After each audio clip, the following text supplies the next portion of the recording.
Pues yo empezaré diciendo que uno de los graves problemas del coronavirus es que uno no lo ve hasta que no encuentra un muerto con nombre y apellido cercano.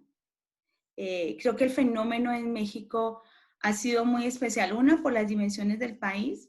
Cuando hay una catástrofe como un terremoto, una situación así que tú ves que se cayó y el muerto está ahí, entonces lo vemos y actuamos en función de lo que vemos.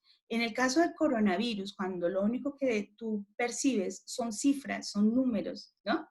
Se pierde ese impacto de la realidad.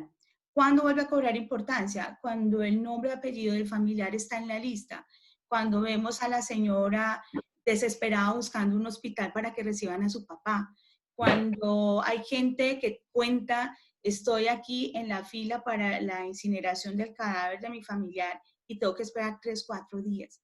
Entonces, siento que parte de la percepción y que la gente baje la guardia es que no es un fenómeno visible fácilmente. Y las cifras, cuando tú empiezas a hablar de 20, 30, pero cuando ya hablas de 1500, 1600, te da casi lo mismo. O sea, las cifras se vuelven, pierden sentido y pierden dimensión, ¿no? Entonces, si tú ves, si tú sales y ves que no hay muertos en la calle, pues uno dice aquí no está pasando nada. Hasta que no vimos, por ejemplo, el caso de Guayaquil, que ver los muertos en la calle, la gente sacando los cadáveres, eso sí es visual, pero como no es algo que podamos ver, yo siento que la gente ha bajado la guardia. También el hecho de que hemos, en el caso mexicano, y ahorita Carlos nos podrá contar un poquito más de España, el hecho de que no hay como una normativa clara, sino que es un proceso voluntario. O sea, si usted puede cuidar, cuídese. Si no, pues vaya viendo a ver cómo le hace. El hecho de no tener medidas contundentes también pone a la gente en juego. Pues si mi vecino sale y juega fútbol todo el día, yo porque sí voy a seguir encerrado en la casa, ¿no? Entonces creo que hay un problema importante ahí en la visibilización del fenómeno y tampoco hay sanciones. Aquí entonces carecemos de una norma y de sanciones. Entonces en España yo veía gente gritando, los policías encima, ¿no? De te voy a guardar. Una niña que sale a correr y entonces uno dice, no, pues a mí me va a pasar eso, yo no lo quiero. Pero si no hay una norma que diga realmente qué es lo que tenemos que hacer y no hay una sanción y no vemos a nadie sancionado. Voy a decir casi, en Colombia, por ejemplo, tengo que poner estado, o sea, nadie se mueve. Y después de las 5 nadie sale, y el que sale a la cárcel y multa. Entonces, creo que en México, al no manejarse así, pues voluntariamente yo sí quiero salir, voluntariamente yo medio me cuido, voluntariamente pues yo sigo buscando mi pan y tengo que comer hoy, pues hoy salgo, ¿no? Entonces creo que esa es una de las características que ha hecho que la gente lo vaya normalizando y también que ha sido mucho tiempo. O sea, pasa el Mira, tiempo y dice, ah, pues si esto es así, yo también salgo. O sea, si todo el mundo sale y no pasa nada, ¿yo por qué no voy a salir? ¿No? a ver, yo haría algunos matices a lo que ha dicho Judith. Y es que, a ver, no siempre las sanciones funcionan. O sea, vamos a ponernos un ejemplo para que luego con un ejemplo podemos mejor entenderlo más. Yo como profe a veces tengo grupos muy malos, ¿entiendes? Y entonces, pues para que intentar que la gente me haga caso y que la gente salga adelante, pues soy más estricto y pongo más reglas y no sé cuánto, y el que hable lo suspendo y tal, y tal. Y a lo mejor llega un momento en que las sanciones no hacen nada. No sé si me explico. Es decir, a más sanción, más sanción, más sanción, más sanción, probablemente no consigamos absolutamente nada. ¿Por qué? Porque no es el camino. O sea, a ver, no digo que en un momento determinado endurecer alguna regla, etcétera, sea, digamos, lo más acertado, que pueda estar muy bien. Pero si empezamos así, da la sensación de que el futuro del mundo, el futuro de las cosas, el futuro viene dado por una reglamentación que hay que cumplir. Entonces ya estamos con una mentalidad castrense de que hay que hacer tal cual, ¿no? Que es un poco lo que está pasando ahora mismo en España, ¿no? La única manera en que nos estamos organizando es justamente esa, ¿no? Ir poco a poco y la gente confinada y la gente va a salir en determinados horarios y si vas a hacer determinadas cosas lo tienes que hacer de tal manera. Entonces, claro, para uno que no está acostumbrado a eso, se siente como que estuviera en una, yo qué sé, en un régimen militar, en una dictadura, ¿no? Entonces, claro, quienes interpretan así de manera equivocada, porque no es eso, flaco favor hacen para que las cosas se resuelvan. Yo lo que creo es que en el fondo es un problema social, cultural, como dices tú, ¿no? El coronavirus, la catástrofe nos está desvelando cómo somos. Y aquí nos damos cuenta muchas veces de que la solución estaría en la responsabilidad individual, ya no en la social, que eso también, en la responsabilidad individual. Sería, es decir, en Suecia pasa, y es increíble, porque los suecos también han pasado el coronavirus, pero ellos no renunciaron a nada. Ellos seguían teniendo sus terrazas, seguían habiendo sus comercios, pero ¿por qué lo consiguieron? Porque ellos confiaban en la responsabilidad individual. Y si a un sueco le dices, usted no sale, usted haga esto, ahora, pues en esos márgenes lo hace. Pero claro, a los latinos, o en fin, a gente como nosotros, pues nos ponen una serie de restricciones y entonces ya se hace la ley, se hace la trampa, ¿no? Ese es un dicho muy popular aquí en España y que evidentemente los hispanohablantes de todo el mundo lo tenemos más o menos en nuestra idiosincrasia, ¿no? Es decir, que buscamos la manera, pues un poco de salirnos y de hacer un poco lo que más nos interesa con respecto a tal.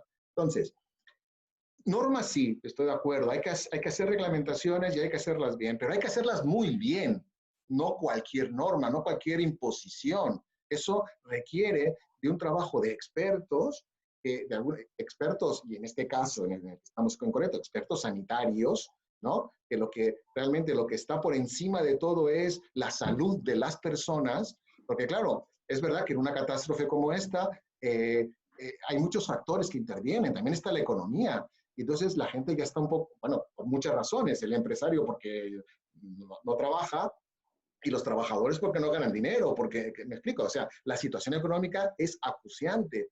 Entonces también es un criterio a tener en cuenta. Pero ¿cuál es el criterio fundamental? La salud.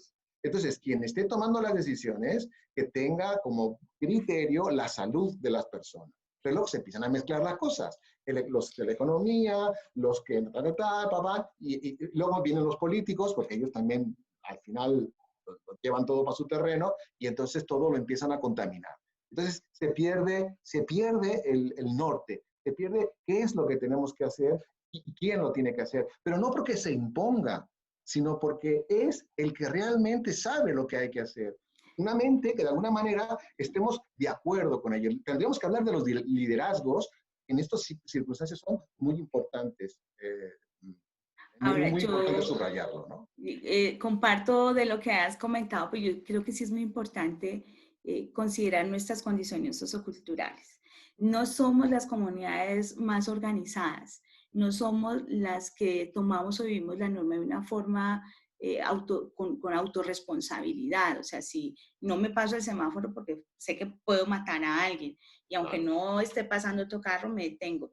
Y ahí sí siento yo que ha sido muy importante viendo los países latinoamericanos donde los números están más decentes, el hecho de tener la norma clara y la sanción establecida, porque de otra forma la gente no está respondiendo y no responde. Entonces, sería ideal que todo el mundo tuviera, ¿no?, esta autopercepción sueca de yo me controlo y demás, pero no es la realidad que tenemos. Y al no tener esa realidad, yo sí creo que han faltado establecimiento de normas claras. ¿Qué nos queda? Y ahí entonces sí comparto mucho.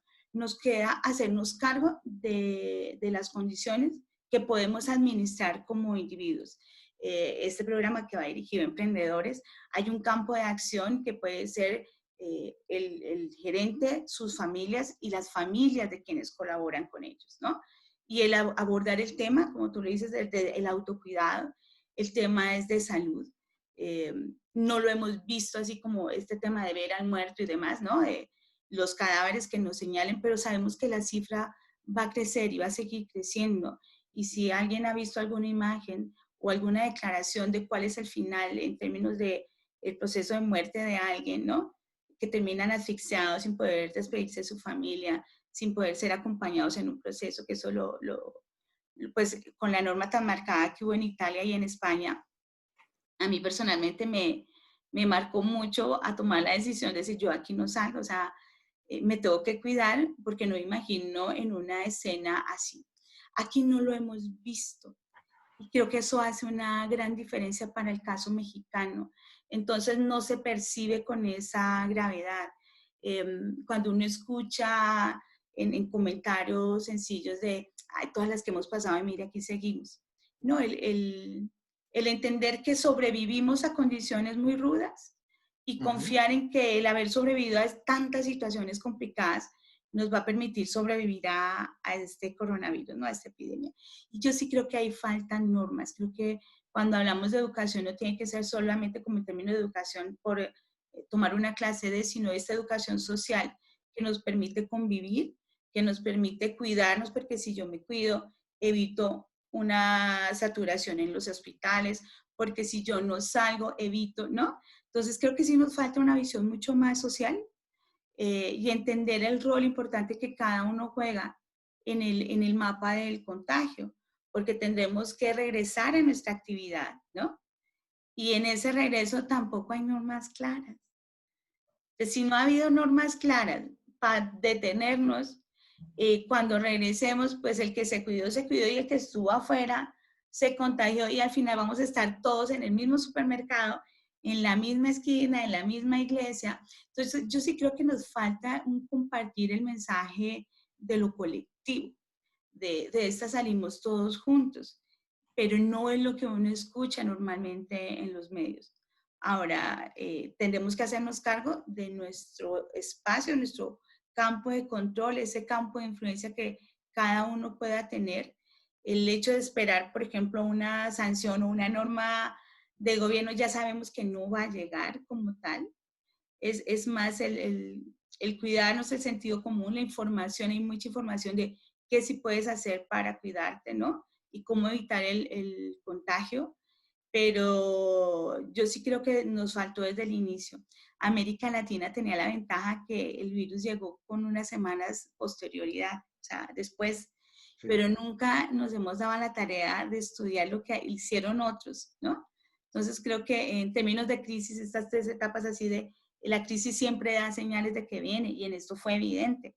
Y de alguna manera veíamos a China muy lejos y ahí venía. Entonces creo que ha sido una crisis que se ha manejado con poca norma, con poco orden y lo digo en el caso mexicano. Teníamos ventajas climáticas, por ejemplo, de que aquí el calor pues también ayuda, que no nos toque en invierno como le tocó a Europa. También tenemos unas condiciones poblacionales distintas, donde el número de ancianos o de población superior a 70 años es menor. Nosotros tenemos gente más joven. Nuestros indicadores, por ejemplo, de mortalidad están entre 40 y 70 años, mientras que la concentración en el caso, o sea, cada país se convierte en un mundo distinto. Pero si tuviéramos normas claras, el acuerdo de nos vamos a cuidar, pero no fue el discurso para que se declarara que ya estábamos en problemas, nos pasaron varias semanas en términos de discurso oficial.